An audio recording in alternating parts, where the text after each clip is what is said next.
Doing good?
That door's locked.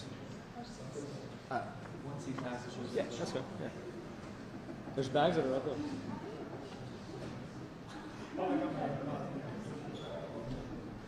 Hey Danielle, when he comes out, you're just gonna be stuck there. Okay.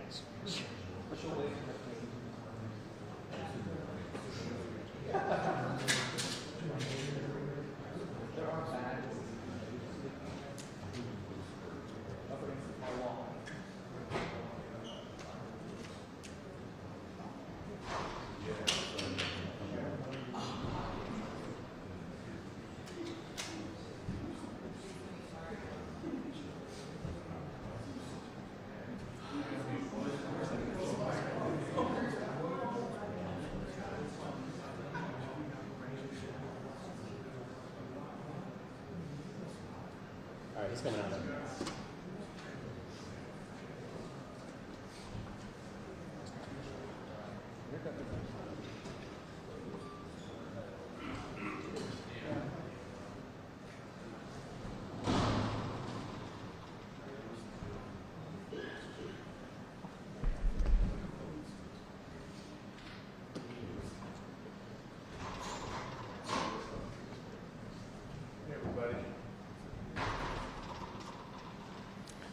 All right, Tom. How are you doing and your family doing since what occurred over the weekend? And what is your reaction to some court documents suggesting that the Israel-Palestine conflict might have had something to do with the motivations of the arsonist? Yeah. Well, first of all, I appreciate you asking about how we're doing. It's obviously been a challenge.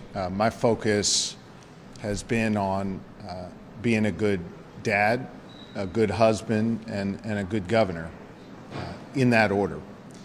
And just trying our best to answer our kids' questions, be honest with them, tell them what we know, and also tell them what we don't know.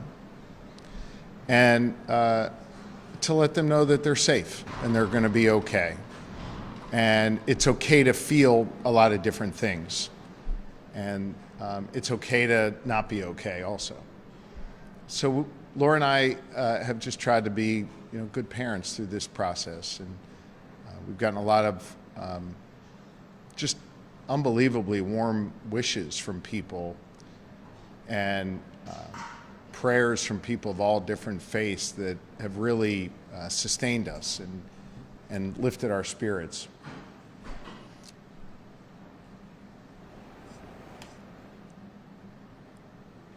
So much of the work that I do every day, so much of the news that you all cover, sadly is bad news, right?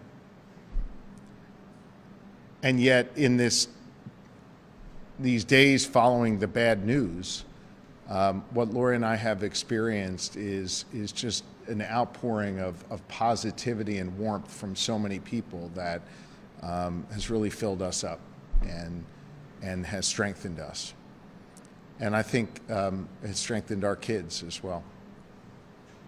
So we appreciate the wishes. I can tell you I've heard from every former living governor of Pennsylvania. Lori's heard from the first ladies. I've heard from dozens of governors across the country. so many lawmakers in Pennsylvania, obviously people of both parties, and just so many just Pennsylvanians reaching out. And it has really strengthened us, and it's lifted our spirits. As for the other part of your question, I said on Sunday, I think it may, Tom, have been in response to a question you asked, that it wasn't clear at the time what the motives were of, the arsonist, but that nothing he could do would deter me from doing my job as governor. Nothing he could do would deter me from proudly and openly practicing my faith.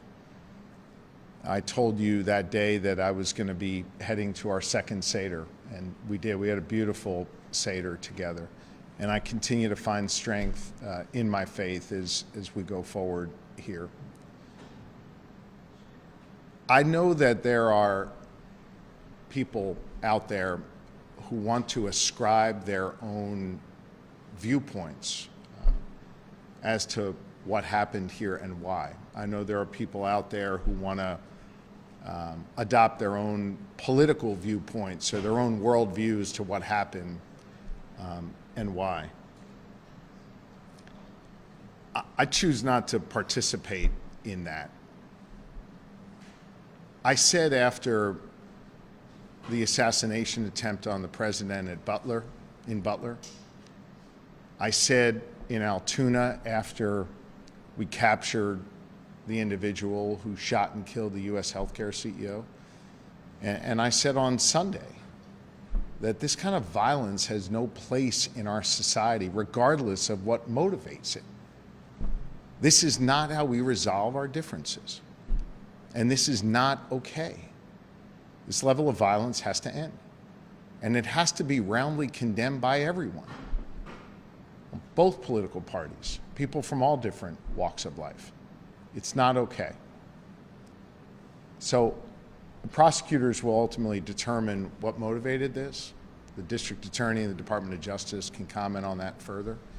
But right now, I think what we're trying to do is find the good in society, not be deterred from our work, not be deterred from practicing our faith proudly, and to continue to move forward, as parents, and continue to move forward as Governor and First Lady. What do you make of the third-party review that the state police has announced, and did you ask for that review? I think it's warranted, and the Colonel and I both think it's warranted, and the Colonel can speak further about how that process will play out. Did you realize the residence was that vulnerable? I think the PSP will have to make, will share their assessment on the residents. Do you feel safe going back to the residence? I'm sorry, I didn't hear the question. Do you feel safe going back to the residence? I do. And listen, my concern is not just for our family, but for the wonderful staff that work there, for the visitors that go there. Secretary Reggie McNeil, the Department of General Services, is working closely with the state police to ensure that the building, the residence, is fixed quickly, and we can get back to having the staff there, get back to having our family there, and get back to welcoming visitors to the residence. It is very, very important to me, to Secretary McNeil, to Colonel Paris, that this work be done quickly, that steps be taken to strengthen the security at the governor's residence, and that we welcome Pennsylvanians back very soon. Governor, do you hope that hate crime charges are filed if investigators determine this was an attack against That's not my faith? call. That's the decision for District Attorney Chardo and the Department of Justice. Let me just say a word about the District Attorney. I've known DA Chardo for about 20 years. He's a top-notch prosecutor. I have total faith in whatever decision he makes in this case. Congressman Dan Muser said that the lawsuits and falsehoods that you are spreading about Donald Trump are contributing to this political climate. Do you have a response to that? He said that? Yes. Look, I've said for years, leaders have a responsibility to speak and act with moral clarity. It would appear that the congressman failed to measure up to that. Governor, do you anticipate any changes to your security detail in terms of the number of people, their operations, or have any changes already been made? I think those are questions for the state police, and I don't think we're going to get into sharing publicly any specific details there.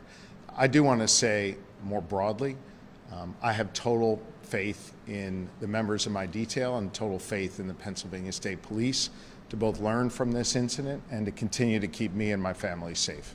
Governor, for the millions of Jewish families out there that may themselves have been shaken by this, that they have to talk to their own kids about this, do you have a message for them?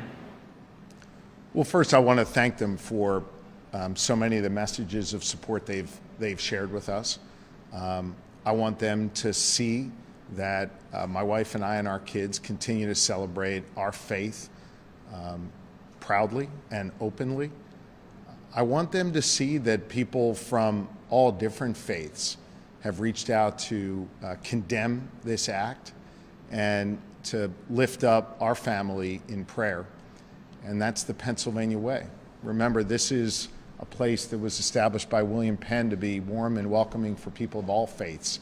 Back in the 1600s, he established Pennsylvania for that very purpose. And I am absolutely committed to continuing to ensure that people of all faiths have the ability to practice openly and proudly however they choose to practice. Governor, did it ever cross your mind that this was even a possibility for something like this to happen at the governor's mansion, surrounded by fencing, security cameras, security details?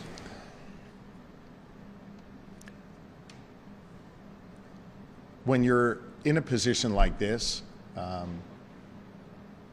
with the kind of profile I have in doing this work, you're mindful that there are people out there every day who, want to do you harm. And that is a reality of this world that I live in. It's an unfortunate reality. It shouldn't be that way. But I can tell you that while I'm mindful of that, I don't really spend any time thinking about any kind of specific ways that might manifest itself. In part because you can't be paralyzed by fear, and in part because I've got confidence that the state police will keep me and my family safe. And that's just how I try and go about my work and my business every day. I've got a lot of work to do for 13 million people. I'm honored to do this work, and I'm not going to be captive to fear, and I'm not going to be captive to worry, and I'm not going to think through those scenarios that others might be contemplating to do us harm. I'm just going to go about my work every single day. No matter what. Cody Balmer's family tried getting him help in the days leading up to the arson, and they said that they couldn't get help. Police also confirmed that he didn't meet the threshold. Do you think anything needs to change in how mental health calls are handled? I don't know about the specifics regarding him. I think that's more of a question for the prosecutors. However security might change, if it changes at all, my question to you is, do you still want that governor's residence to be a place where the public can visit, where events can be held? Some people are wondering if things are going to change to the point where people won't be there anymore.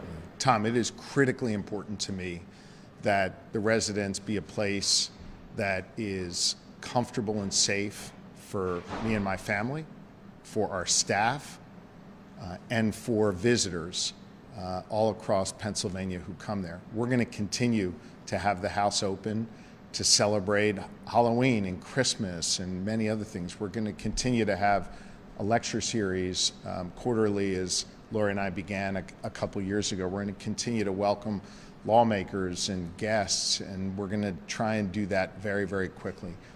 One of the things I said to Secretary McNeil that next day was that it was important to not only get the place cleaned up and repaired quickly, it was important to me to get people back into the residence quickly, to get visitors to come back, and to make sure that the building continues to be a place where people from all different walks of life are comfortable gathering. As it stands today, do you know when that might happen? I'll get both of you, okay. As it stands today, do you know about when that might happen? I think Secretary McNeil is working very, very quickly. and he'll be happy to give you an update on that. Manuel can arrange for him to walk through with all of you the timeline for that, but it's moving quickly. And did you all lose any family possessions in this fire, by the way? I don't know. We had several. That's a good question, Mark. We did have several religious items that we were using for our Seder that were from our personal collection. I know a lot was damaged there. I don't know specifically what, and I don't know if our Seder plates or any of our other materials were damaged, melted, destroyed in the fire. Can let you know that. They were in that room. They were. We were using them during our Seder. So we brought Seder plates and other ritual items from our home, from our personal home there, to celebrate with family and the community that we had invited to the Seder there that evening. Governor Shapiro. I think Ford had a question. It's similar to what Mark was asking. First of all, we're glad you're here having the press conference. We appreciate the one right after the incident. Thank you. The room where the fires occurred, there's heavy damage inside. I've been told were some valuable artifacts from elsewhere in the state, artwork, what have you. Yeah. Was there a fire suppression system in any part of the mansion, and what things were lost in that room that you know about? Yeah, I think, I'm trying to very forthrightly answer all of your questions. I don't have an inventory of specifically what was lost. That's why I struggled to answer Mark's question. We are happy to provide that to you. In the state dining room and the state dining room reception room and the state dining room welcome area, there were many artifacts, many pieces that were on loan from the State Museum. I don't know what's been destroyed. That next morning, Secretary McNeil arranged to have the head of the Pennsylvania Historical Museum Commission to the residents to do that assessment and to make sure that any items that could be salvaged would be. And we're happy to give you a full accounting of that, Ford. Governor, the Harrisburg fire chief said yesterday that he and Brian and I encountered your family. He was hoping that that encounter would help you see how important fire services are and perhaps for funding. If not that, did this very personal experience that happened to you, is that going to change any of your policies or something you saw that, wow, maybe I need to focus on that? Or has that changed your views in any way? If you go back and, well, first off, let me take a step back. I want to answer your question sort of sequentially. Throughout my entire career, I have been a strong supporter of our firefighters and fire services, both in terms of policies that I support, that we pass, that I fix my name on into law, whether it's the cancer presumption law of the last session or the historic funding I proposed in my budget just a few months ago for our firefighters.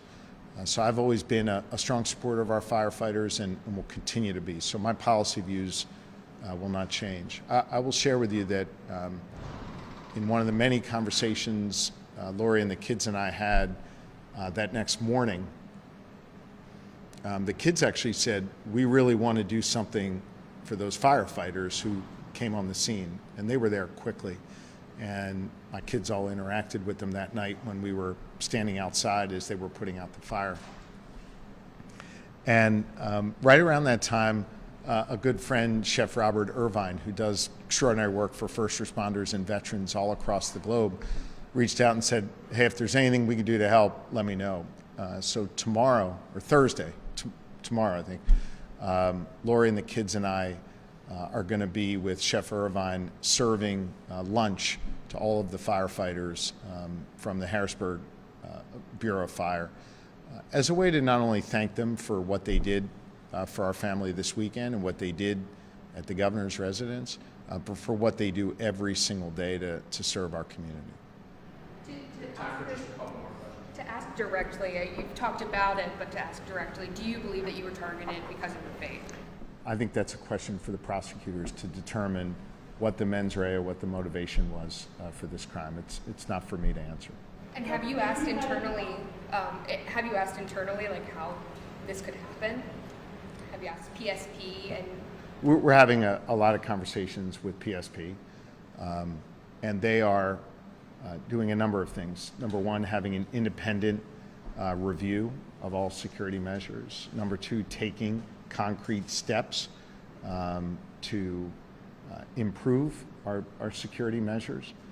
And I have confidence that they will both learn from this, make the changes that need to be made to keep my family and the Davis family safe, and that we'll be stronger going forward.